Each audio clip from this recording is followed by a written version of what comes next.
ఈరోజే భాద్రపద మంగళవారం. ఎంతో పవిత్రమైన విశేషమైన రోజు. మంగళవారము అంటే సంపదల దేవత అయిన లక్ష్మీదేవికి ఎంతో ప్రీతికరమైన రోజు.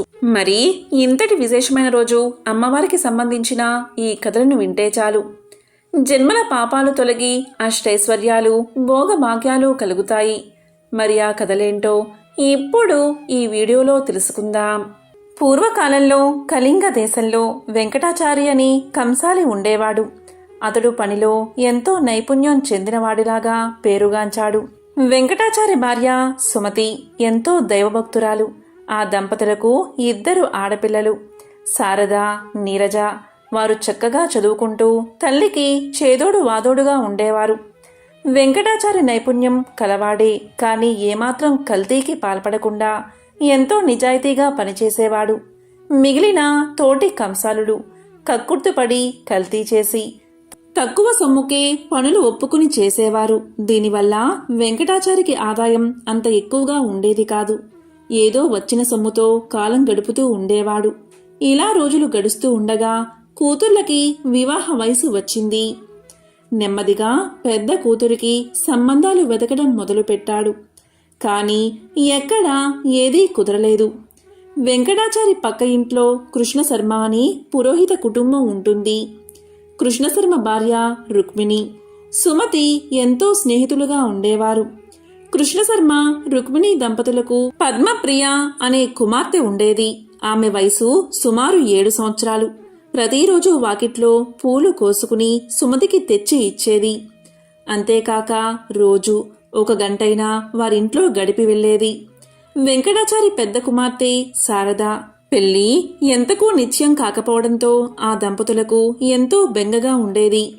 ఒకనాడు కృష్ణశర్మ భార్య రుక్మిణి సుమతితో 1 వారం రోజుల పాటు రుక్మిణి కళ్యాణం పారాయణం చేయమని సలహా ఇచ్చింది. ఈ విధంగానే శారద పారాయణం చేయగాని ఆ మరనాడే మంచి వరునితో వివాహం నిశ్చయమైనది.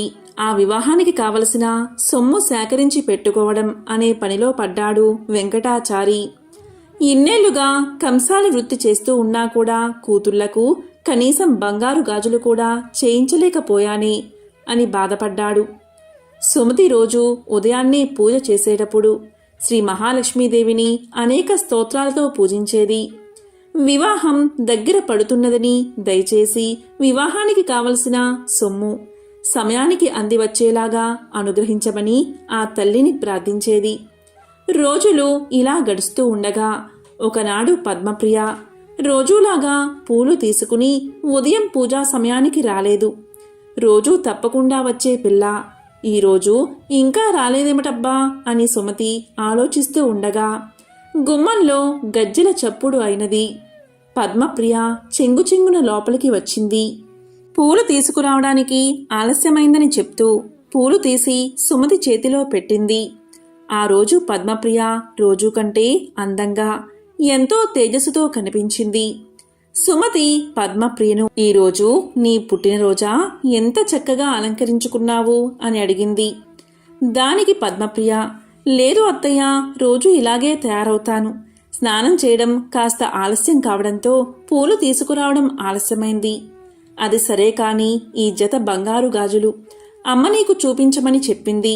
కొత్తగా కొనుక్కుందట, నిన్ను చూడమని పంపింది అని పలికింది పద్మప్రియ. అప్పుడు సుమతి ఆ గాజులు తన చేతిలోకి తీసుకుని చూస్తూ ఉండగా పద్మప్రియ ఇప్పుడే వస్తాను అత్తయ్య అని చెంగున బయటకు వెళ్ళిపోయింది. సుమతి ఆ గాజులను దేవుడి దగ్గర ఉంచింది. కాసేపైన తర్వాత పద్మప్రియ రాగానే ఇచ్చేద్దామని అనుకున్నది. వంటింట్లోకి నైవేద్యం తీసుకురావడానికి వెళ్ళి పాయసం పూర్తి కాగానే తీసుకువచ్చి పూజా గదిలో కూర్చుంది సుమతి. ఎదురుగా చూస్తే 2 జతల బంగారు గాజులు కనబడ్డాయి. ఇదేమిటి, ఇదెక్కడ్నుంచి వచ్చింది? తాను ఇక్కడ పెట్టింది 1 జతే కదా? లేదా నేను పరధ్యానంలో ఉండి గమనించలేదా? పద్మప్రియ నా చేతికి 2 జతలు ఇచ్చిందా అని తలుస్తూ పూజ పూర్తి చేసి దేవుడికి నైవేద్యం పెట్టింది సుమతి. ఆ 2 జత గాజులను తీసుకుని రుక్మిణికి ఇవ్వాలని వారి ఇంటికి వెళ్ళింది. ఆమెను చూసి, ఏమిటి వదినా, చేతిలో ఆ బంగారు గాజులు ఎక్కడివి? పిల్లలిద్దరికీ చేయించావా అని అడిగింది రుక్మిణి. ఇది విన్న సుమతి నోట మాట రాలేదు. అదేమిటి వదినా, ఇందాక పద్మప్రియ వచ్చి ఇచ్చింది కదా, నీవు కొనుక్కున్నావని నాకు చూపించమని చెప్పింది అని సుమతి పలకగా, అప్పుడు రుక్మిణి, అదేమిటి వదినా, పద్మప్రియ మీ ఇంటికి రావడమేమిటి? నిన్నట్నుంచి పిల్లకు ఒక్కటే జ్వరం, మంచం దిగనేలేదు, ఎక్కడికి వెళ్ళలేదు. అస్సలు ఆమె మీ ఇంటికి రానప్పుడు ఈ గాజులు ఎలా తెస్తుంది? అయినా నేను ఈ మధ్య అస్సలు గాజులు కొనుక్కోనేలేదు అని పలికింది రుక్మిణి. ఇది విన్న సుమతికి ఎంతో ఆశ్చర్యం కలిగింది. మరి ఇందాక వచ్చిందెవరు, ఆ గాజులు ఇచ్చింది ఎవరు అని ఆలోచిస్తూ ఉండగా, ఆ వచ్చింది సాక్షాత్తు శ్రీ మహాలక్ష్మీదేవే అని తోచింది. ఈ విషయంతో వారిద్దరూ ఎంతో ఆశ్చర్యపోయారు. అలాగే ఎంతో ఆనందపడ్డారు. జరిగిన విషయమంతా వారి భర్తలకు చెప్పారు.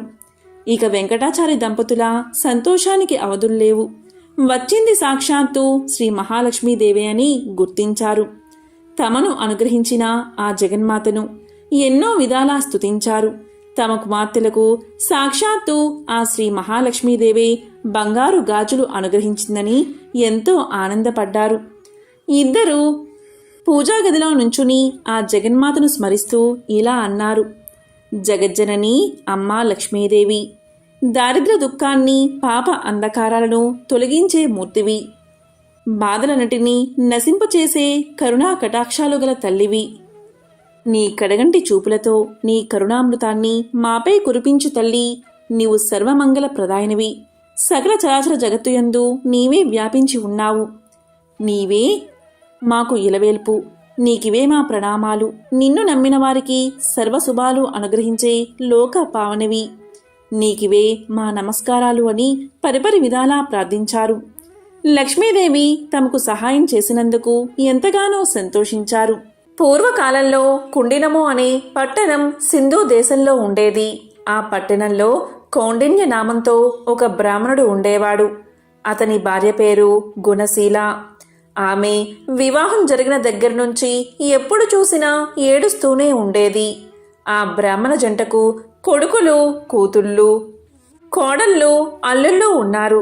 ఆమెకు సకల భోగభాగ్యాలు ఉన్నా కాని ఎప్పుడూ కూడా ఎందుకు ఏడుస్తుందో ఎవరికి అర్థం అయ్యేది కాదు.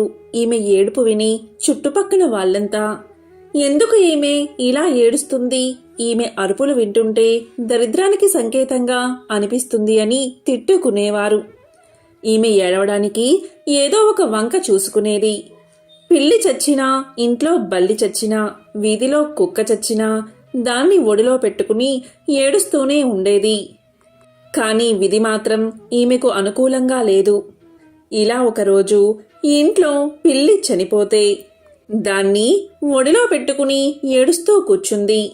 ఆమె ఎప్పుడైతే దాన్ని ఒడిలో పెట్టుకుని ఏడుస్తూ ఉందో వెంటనే ఆ పిల్లి చచ్చింది కాస్త బతికిలేచి వెళ్ళిపోయింది. మరలా తెల్లవారేసరికి ఇంట్లో ఒక బల్లి చనిపోయింది. దాన్ని కూడా ఒడిలో పెట్టుకుని ఏడుస్తూ ఉంది. అక్కడ కూడా ఆశ్చర్యం జరిగింది. ఆమె ఒడిలో పెట్టుకుని ఏడవడం మొదలు పెట్టగానే ఆ బల్లికి తిరిగి ప్రాణం వచ్చి వెంటనే వెళ్ళిపోయింది. ఆమె జరిగిందంతా చూసి ఏడవడానికి కారణం లేకపోయిందే అని ఇంకా ఏడవడం మొదలు పెట్టింది. ఇలా ఉండగా ఒకరోజు వీధిలో ఒక కుక్క చనిపోయింది. దాని దగ్గరకు వెళ్ళి ఒడిలో కుక్కను పెట్టుకుని ఏడుస్తూ ఉంది. ఆమె అలా ఒడిలో పెట్టుకుని ఏడవడం మొదలు పెట్టగానే ఒక్క దెబ్బకు ఆ కుక్క బతికి పరుగు పెట్టింది. అది చూసి, దేవుడా, నాకు మనస్ఫూర్తిగా ఏడ్చే స్వతంత్రం కూడా లేకుండా చేస్తున్నావు అని బోరున ఏడవడం మొదలుపెట్టింది. ఇదంతా చూసిన జనానికి ఇదేదో వింతగా అనిపించింది. అలా వారు ఆమె వైపు విచిత్రంగా చూడసాగారు. ఇక ఏడవడానికి కుదరడం లేదు అని ఒక ఉపాయం చేసింది. బయట ఉన్న తేలులను తీసుకువచ్చి ఉప్పు పాత్రల్లో, మిగతా పాత్రల్లో తేలులను జర్రులను ఉంచింది.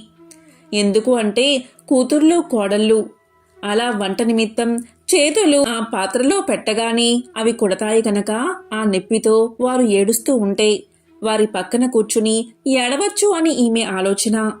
కానీ విధి మాత్రం ఆమెకు వ్యతిరేకంగా ఉంది. కూతుళ్ళో కోడళ్ళు వాటిలో తమ చేతులు పెట్టగా జర్రెలు అలాగే తేల్లో వస్తువులుగా మారిపోయాయి. అంతేకాదు తన కొడుకుల బట్టల్లో పాములు ఉంచేది. అలా పాములు కరిస్తే కొడుకులు చచ్చిపోతే ఏడవచ్చు అని ఈమె ఆలోచన. కానీ విధి మాత్రం వేరేగా ఆలోచన చేసింది. ఆ పాములు కాస్త బంగారు మొలతాలలా అయిపోయాయి. ఇక కొడుకులు బట్టల్లో చెయ్యిలో పెట్టగానే బంగారు మొలతాళ్ళు వాడి చేతికి అందాయి. వెంటనే కొడుకులు, అమ్మా, బట్టల్లో బంగారు మొలతాడు ఎందుకు ఉంచావమ్మా అని అడగ్గానే దానికి ఆమె, నాయనా, వాటిని తీసి జాగ్రత్తగా దాచుకోండి అని పలికేది. అలా ఆమె ఏమి చేసినా ఏడవడానికి అవకాశం దొరకకపోవడం వల్ల ఆమె అడవికి పోయి అక్కడ కూర్చుని ఏడవడం మొదలుపెట్టింది. అలా ఏడుస్తున్న సమయంలో పార్వతీ పరమేశ్వరులు ఆ మార్గం గుండా పోతూ ఆమెను చూసి ఇలా పలికారు. ఎందుకమ్మా ఏడుస్తున్నావు అని అడగ్గా దానికి ఆమె ఇలా సమాధానం చెప్తుంది. ఓ మహనీయ దంపతుల్లారా, నాకు అష్టైశ్వర్యాలు ఉన్నాయి, కానీ ఎప్పుడు ఏడవాలనే బుద్ధి పుడుతుంది. అలా ఏడుస్తుంటేనే నాకు మంచిగా అనిపిస్తుంది. దానికి కారణం మీరే చెప్పాలి అని బ్రతిమాలుతుంది. అప్పుడు పార్వతీదేవి మొత్తం తెలుసుకుని ఇలా అంటుంది. ఓ గుణశీల, పూర్వం నీవు కందాబచ్చలి నోమును నోచావు, కానీ దానికి ఉద్యాపన చేయడం మర్చిపోయావు. అందువల్లే ఈ జన్మలో ఈ గ్రహచారం నీకు పట్టింది. నీవు ఈ నోము నోయడం వల్ల మంచి సంతానం సర్వభోగాలు కలిగాయి అని పలకగా గుణశీల అమ్మవారిని చూసి, అమ్మా, ఈ నోముకు ఉద్యాపన ఎలా చెయ్యాలో చెప్పమని కోరింది.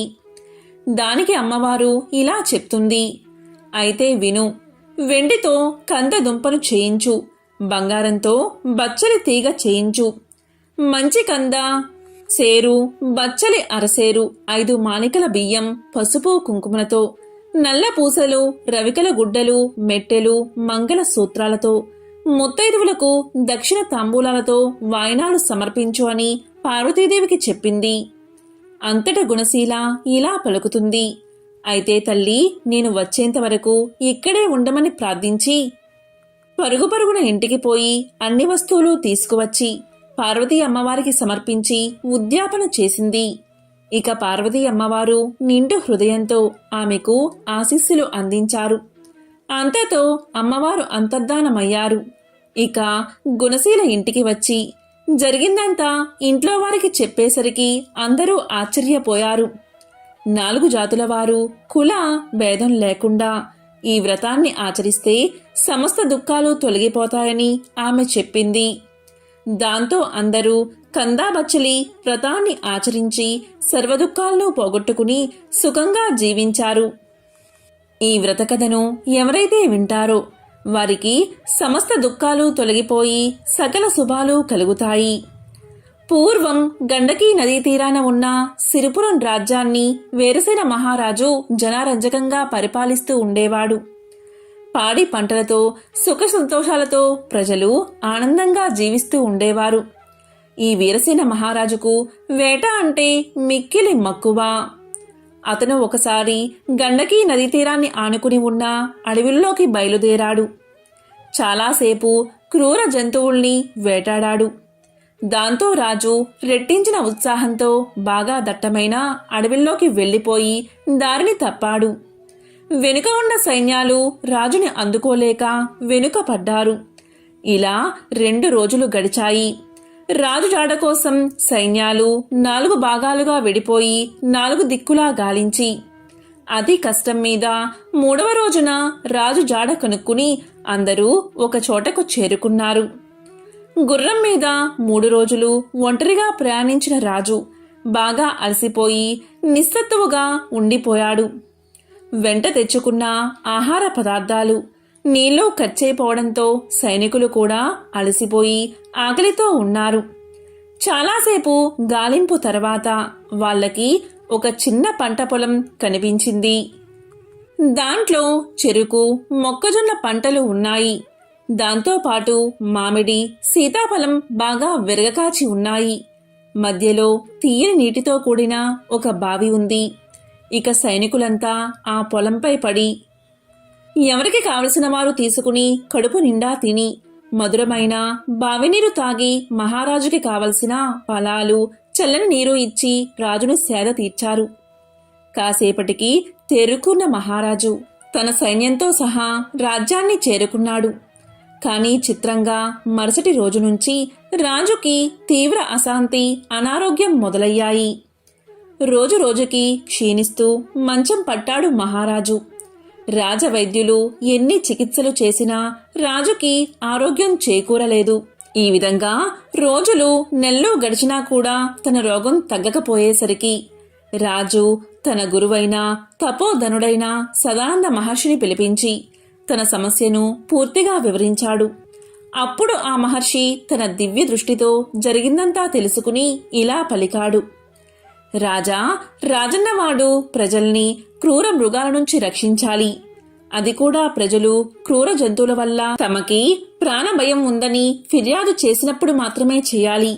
కానీ నీవు మృగ వినోదం కోసం అకారణంగా జంతువుల్ని వేటాడి మూగ జంతువుల్ని హింసించావు. పైగా నీ సైనికులు ఓ పైరు పంటలో చొరబడి పేద రైతు యొక్క కష్టాన్ని దోచుకుని తిన్నారు.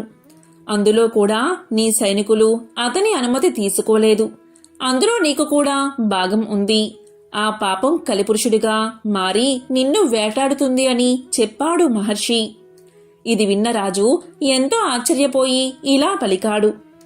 మహాత్మా, మన్నించండి. నేను ఈ దేశపు రాజుని కదా. నా రాజ్యంలో ఉన్న సకల ప్రజల మీద, వాళ్ళ ఆస్తుల మీద, ధనధాన్యాలు, పంట పొలాలు, తోటలు, వ్యాపారాలు అన్నిటిపైన నాకు సర్వాధికారాలు ఉన్నాయి కదా. మరి నాకు పాపం ఎలా అంటుతుంది అని అడిగాడు. దానికి మహర్షి ఇలా చెప్పాడు. రాజా, నువ్వు చెప్పింది నిజమే. స్వయంగా నువ్వు ఆ రైతు తోటలోకి వెళ్ళి నీకు కావాల్సింది తిని నీ సైనికులకు పంచినా నీకు దోషం అంటదు. లేదా నీ ఆజ్ఞపైన నీ సైనికులు ఆ తోటలోంచి పళ్ళు నీరు నీకు తీసుకువచ్చినా నీకు దోషం అంటదు. ఇక్కడే నువ్వు ధర్మదేవతని సరిగ్గా అర్థం చేసుకోవాలి. పై రెండు విషయాలు జరిగి ఉంటే నీకు దోషం అంటేదే కాదు.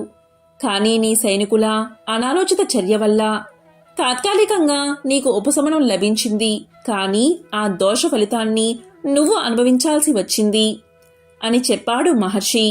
ఇక రాజు సుదీర్ఘంగా ఆలోచించి, మహాత్మా, దీనికి పరిహారాన్ని, ప్రాయశ్చిత్తాన్ని చెప్పండని కోరాడు. ఇక మహర్షిని చూసిన మహారాజు అప్పటికప్పుడు ఆ పంట పొలం రైతును పిలిపించాడు. ఆ రైతు పేద యువకుడైన ముకుందుడు. చక్కనైన రూపం కలవాడు. కాయకష్టం చేసుకుని తనకున్న చిన్న పొలంలో రకరకాల పళ్ళు, ఫలాలు పండిస్తూ వృద్ధులైన తన తల్లిదండ్రులను పోషించుకుంటూ ఉన్నాడు.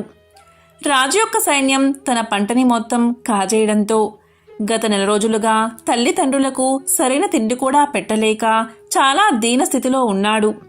ఇక రాజు అతనికి క్షమాపణ చెప్పి తన తప్పుకి పరిహారంగా 1000 బంగారు నాణాలు బహుకరించాడు.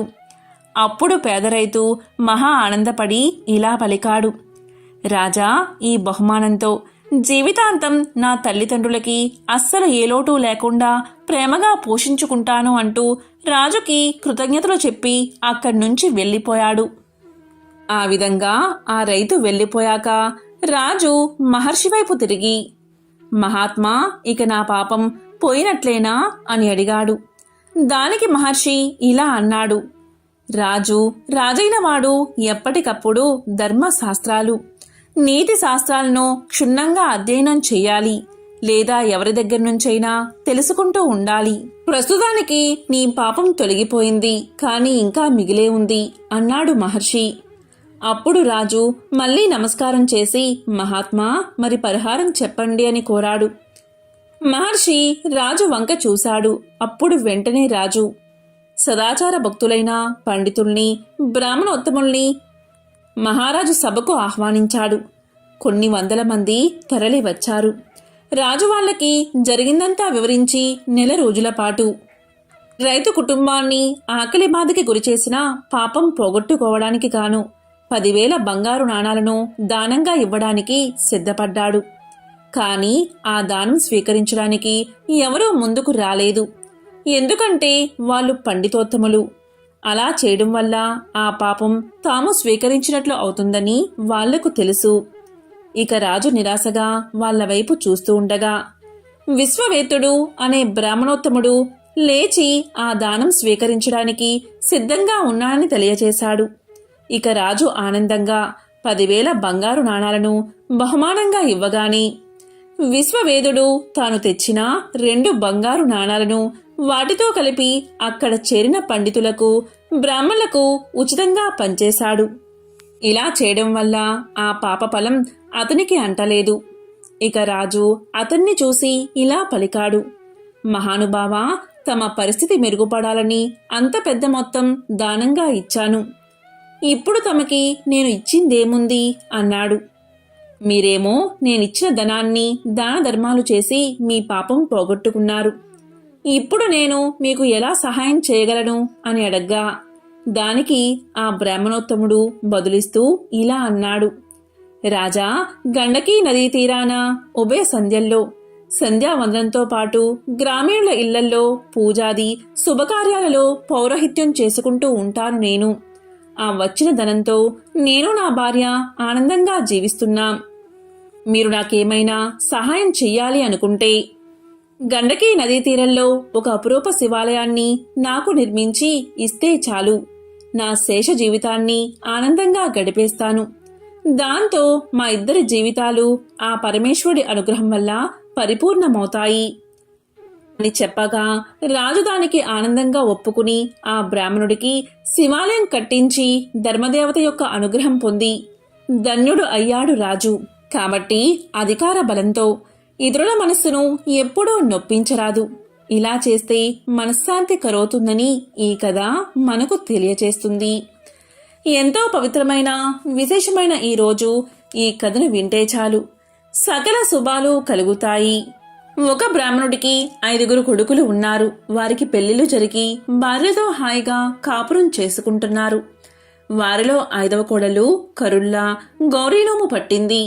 ఆమె సూర్యుణ్ణి ఆరాధిస్తూ అత్త సొమ్ము అక్కర్లేదు, మామ సొమ్ము అక్కర్లేదు, పుత్రి సొమ్మొద్దు, పురుషుని సొమ్ము అసలే వద్దు, నా సొమ్ము నాకిమ్ము అని పలికేది. రోజు ఈ విధంగా అండం విన్న అత్తా మామలు, బావా మరదళ్ళు, తోడి కోడళ్ళు భర్తకు ఆమెపై కోపం వచ్చింది. అందరూ కలిసి ఒకరోజు ఆమె నిద్రపోతూ ఉండగా మంచంతో సహా ఆమెను అడవిలో విడిచి వచ్చారు. ఆమె నిద్ర లేచింది. భయపడక ఆమె అక్కడే స్నానం చేసి సూర్యదేవుణ్ణి ప్రార్థిస్తూ ఉండగా దోసిట రత్నాలు పడ్డాయి. వాటితో పసుపు, కుంకుమ, కొంచెం ఉప్పు, మిరపకాయలు, బియ్యము కొని ఒక ముసలవాని సహాయంతో ఆ సమీప గ్రామాన చిన్న ఇంటిలో ఉన్నది. ఎప్పుడైతే ఈమెను ఇలా చేశారో వారికి దరిద్రం పట్టి పల్లె పల్లెకు తిరుగుతూ అడుక్కుంటూ జీవితం గడపడం మొదలుపెట్టారు. అలా ఊరు తిరుగుతూ ఉండగా ఒక దగ్గర సూర్య నమస్కారం చేస్తున్న ఈమెను చూశారు. మన అమ్మాయి కూడా ఇలాగే సూర్య నమస్కారం చేసేది అని వారిలో వారు అనుకున్నారు. సూర్యుడి కరుణ వల్ల అక్కడ మేడలు, మిద్దెలు, ఇల్లు, వాకిళ్ళు, తోటలు, దొడ్లు విపరీతంగా కొన్నది ఆమె. నిత్యాన్నదానం చేసేది. ఒకరోజు అత్తామామలు వచ్చి అన్నం పెట్టమన్నారు. నా అత్తామామ మీలాగే ఉండేవారని వారిని చూసి పలికింది. ఇంతలో భర్త వచ్చాడు. ముగ్గురుకు తలంటు పోసి కొత్త బట్టలు కట్టబెట్టింది. వారితో కరుళ్ళు కొత్తవి కంచెంలో పెట్టి కరుళ్ళ గౌరీనోము నోయించింది. ఇలా 5 సంవత్సరాలు చేయించగానే వారి పాపాలన్నీ తొలగిపోయాయి. దాంతో వారు కోడలతో సహా ఎంతో ఆనందంగా జీవనం సాగించారు. ఎంతో పవిత్రమైన విశేషమైన ఈ కథను విన్నవారికి సకల శుభాలు కలుగుతాయి. మంగళవారం సందర్భంగా లక్ష్మీదేవికి సంబంధించిన ఒక విశిష్టమైన కథను ఇప్పుడు ఈ వీడియోలో తెలుసుకుందాం. పూర్వం అవంతి నగరంలో ధర్మయ్య, శ్యామల అనే దంపతులు ఉండేవారు. ధర్మయ్య వడ్రంగి పని చేసుకుంటూ జీవితం గడిపేవాడు. ఆ దంపతులకు 3 కుమార్తెలు. ఒక సంవత్సరం కరువు కాటకాలు వచ్చి ధర్మయ్యకు పని దొరకక ఇల్లు గడవడానికి కూడా చాలా కష్టపడ్డాడు. ఆ తరువాతి సంవత్సరం కూడా కరువుతో దేశమంతా అల్లాడిపోయింది. ప్రజలందరూ తిండి గింజలు దొరకక నానా ఇబ్బందులు పడ్డారు. ఇక ధర్మయ్య పరిస్థితి ఇంకా దారుణంగా ఉంది. తినడానికి 2 పూటల భోజనం కూడా దొరకక మరమరాలు తింటూ ఇల్లంతా కాలం గడుపుతున్నారు. కానీ ఆ దంపతులిద్దరూ ఇంత కష్టకాలంలో కూడా భగవంతుణ్ణి మరవలేదు. వారి ఇంట్లో తరతరాల నుండి వస్తున్న శ్రీ లక్ష్మీనారాయణ విగ్రహం ఒకటి ఉంది. ఆ విగ్రహాన్ని రోజు భక్తి శ్రద్ధలతో పూజించేవారు. రోజు ఏదో ఒక పదార్థాన్ని తప్పకుండా నైవేద్యంగా పెట్టేవారు. అయితే 2 సంవత్సరాల నుండి కరువు వల్ల ఇంట్లో ఏ పదార్థమూ లేకపోవడం చేత ఈ ఇంటి ఆవరణలోని తులసి మొక్క నుండి ఒక దళాన్ని శ్రీ లక్ష్మీనారాయణలకు భక్తితో కళ్ళుకు అద్దుకుని సమర్పించేవారు. రోజులు ఇలా గడుస్తూ ఉండగా ఒకరోజు రాత్రి 10 గంటల సమయంలో ఎవరో తలుపు తట్టిన శబ్దం వినబడింది. ఈ వేళలో ఎవరు వచ్చి ఉంటారా అని ఆలోచిస్తూ తలుపు తీసిన ధర్మయ్య దంపతులకు మధ్య వయస్కులో ఉన్న ఒక ముత్తైదువు కనిపించింది. ఆమెలో ఏదో ఒక దివ్య తేజస్సు ధర్మయ్యకు గోచరించింది. ఇంత రాత్రివేళ ఇలా ఒంటరిగా వచ్చిన ఈమె ఎవరై ఉంటుందా అని ఆలోచిస్తూ ఉండగా ఆమె వీరితో ఇలా పలుకుతుంది. నాయనా, నేను పొరుగు ఊరు నుండి మా ఊరు వెళుతూ దారి తప్పి ఇటుగా వచ్చాను. రాత్రి కావడం వల్ల దోవ సరిగ్గా తెలియడం లేదు. ఈ రాత్రి మీ ఇంటిలోనే పడుకుని తిరిగి ఉదయాన్నే వెళ్ళిపోతాను అని పలికింది. అప్పుడు ధర్మయ్య దంపతులిద్దరూ ఆమెను లోపలికి రమ్మని ఆహ్వానించారు. అతిథి భగవంతుడితో సమానం కదా, కానీ ఆమెకు ఇవ్వడానికి ఇంట్లో ఏమీ కనిపించలేదు. వాళ్ళకి కాసిన్ని మంచినీళ్లు మాత్రమే ఇచ్చారు. ఇంట్లో పడుకోవడానికి ఒక చాప మాత్రమే ఉంది. ఆ రాత్రి ఆమె ఆ చాపపైనే నిద్రించింది. తెల్లవారగానే వెళ్ళడానికి సిద్ధమైంది. అప్పుడు ధర్మయ్య దంపతులిద్దరూ ఆమెతో ఇలా అన్నారు. తల్లి, నీవు తేజస్సుతో సాక్షాత్తు జగన్మాత అయిన శ్రీ మహాలక్ష్మిగా ఉన్నావు. నిన్ను ఒట్టి చేతులతో పంపుతున్నందుకు మాకు ఎంతో బాధగా ఉంది అన్నారు వారిద్దరూ. అప్పుడు ఆమె ఇలా పలుకుతుంది. దంపతులారా, మీరు చింతించవద్దు. మీ ఇంట్లో ఉండడానికి ఒప్పుకున్నారు, అదే చాలు అంది. అప్పుడు శ్యామలమ్మ ఆమెకు బొట్టు పెట్టి పంపించింది. ఆమె వెళ్ళిన తర్వాత కాసేపటికి ఇంట్లో ఏదో చప్పుడు వినిపించింది. ఏమిటా అది అని ఇల్లంతా చూడగా శ్రీ లక్ష్మీనారాయణ విగ్రహం వద్ద నుండి శబ్దం వస్తున్నట్టుగా వారు గమనించారు. అక్కడ కొన్ని బంగారు నాణాలు పడి ఉన్నాయి. అప్పుడు ఆ దంపతులకు జరిగిందంతా అర్థమైంది. రాత్రి తమ ఇంటికి వచ్చింది మరెవరో కాదు, సాక్షాత్తు జగన్మాత శ్రీ మహాలక్ష్మి. ఆ తల్లికి తామేమీ ఇవ్వలేకపోయామే, చెయ్యలేకపోయామే, కనీసం తగిన వసతి కూడా కల్పించలేకపోయామే అని ఎంతో బాధపడ్డారు. ఆ తల్లిని అనేక విధాలుగా స్తుతించారు. శ్రీ మహాలక్ష్మీదేవి అనుగ్రహం వల్ల కలిగిన ధనంతో పిల్లల పెళ్లిళ్ళు ఘనంగా జరిపించారు. జీవించినంతకాలం సుఖంగా జీవించి ఎన్నో సత్కార్యాలు చేసి చివరకు ముక్తిని పొందారు. దీపం లక్ష్మీ స్వరూపం. ధర్మయ్య దంపతులు రోజు శ్రీ లక్ష్మీనారాయణ విగ్రహం వద్ద దీపం వెలిగించేవారు. ఎంతటి కష్ట సమయంలో అయినా దీపారాధన మాత్రం మానలేదు. అందువల్ల శ్రీ మహాలక్ష్మీదేవి ఎంతో సంతోషించి వారిని అనుగ్రహించింది. దీపం జ్ఞాన స్వరూపం, దీపం ఐశ్వర్య స్వరూపం. దీపం ఉన్న చోట శ్రీ మహాలక్ష్మి చిరునవ్వుతో ఉంటుంది. ఎవరైతే నిత్యం దీపారాధన చేస్తారో వారు సిరి సంపదలతో తులతూగుతారు. వారికి దేనికి లోటు ఉండదు. ధనధాన్యాలు సమృద్ధిగా ఉంటాయి. ఆ తల్లి అనుగ్రహం ఉన్నవారికి సర్వ సౌభాగ్యాలు లభిస్తాయి. ఓ జగజ్జనని జగన్మాత శ్రీ మహాలక్ష్మి, నీకు ఇవే మా నమస్కారాలు. మంగళప్రదాయని నీవు, నీకే ఇవి మా ప్రణామాలు. లోకేశ్వరి, నీకు ఇవే మా నమస్కారాలు. భక్తుల కోరికలు తీర్చే కల్పవల్లివి నీవు. నీ కటాక్షం ఉన్నవారికి సర్వ సౌభాగ్యాలు చేకూరతాయి. దేనికి లోటు లేకుండా జీవితమంతా ఆనందంగా గడుస్తుంది. శ్రీ మహాలక్ష్మి కటాక్షం లేనివారు బానిసత్వం, దారిద్ర్యం, అప్పులు, భార్యావియోగం, అనారోగ్యం ఇలాంటి అనేక కష్టాల పాలవుతారు. సర్వమంగళ ప్రదాయిని అయిన జగన్మాత ఆరాధించిన వారికి దేవిని దాసదాసీ జనం, పుత్రులు, మిత్రులు, బంధువులు, ఆరోగ్యం, ధనం, ధాన్యం, వాహనమని అష్టైశ్వర్యాలు లభిస్తాయి. శ్రీ లక్ష్మీనారాయణను ఎవరైతే ఎప్పుడు మనసులో ప్రార్థిస్తూ ఉంటారో వారికి సర్వ సౌభాగ్యాలు కలుగుతాయి. వారికి ఎటువంటి పరిస్థితుల్లో కూడా ఆపద దరిచేరదు. శ్రీ లక్ష్మీనారాయణులు అన్యోన్యమైన జంట. మత్స్య అవతారంలో శ్రీలక్ష్మిగాను, కూర్మావతారంలో కూర్మావతిగాను, నరసింహ అవతారంలో శ్రీ మహాలక్ష్మిగాను, వరహ అవతారంలో భూలక్ష్మిగాను, శ్రీరామావతారంలో సీతగాను, శ్రీకృష్ణావతారంలో రుక్మిణిగాను ఆ మహాలక్ష్మి తన పెర్మిటి అయిన శ్రీమన్నారాయణుడితో కలిసి అవతరించింది. ఎంతో పవిత్రమైన విశేషమైన ఈరోజు ఈ కథలను విన్నా, చదివినా, చెప్పినా, వినిపించినా అష్టదరిద్రాలు తొలగి అష్టైశ్వర్యాలు కలుగుతాయి. లక్ష్మీనారాయణల కటాక్షం మీకు కలుగుతుంది. ఓం నమో నారాయణాయ. ఓం శ్రీ మహాలక్ష్మియే నమః. ఓం శ్రీ మాత్రే నమః. ఓం నమః శివాయ.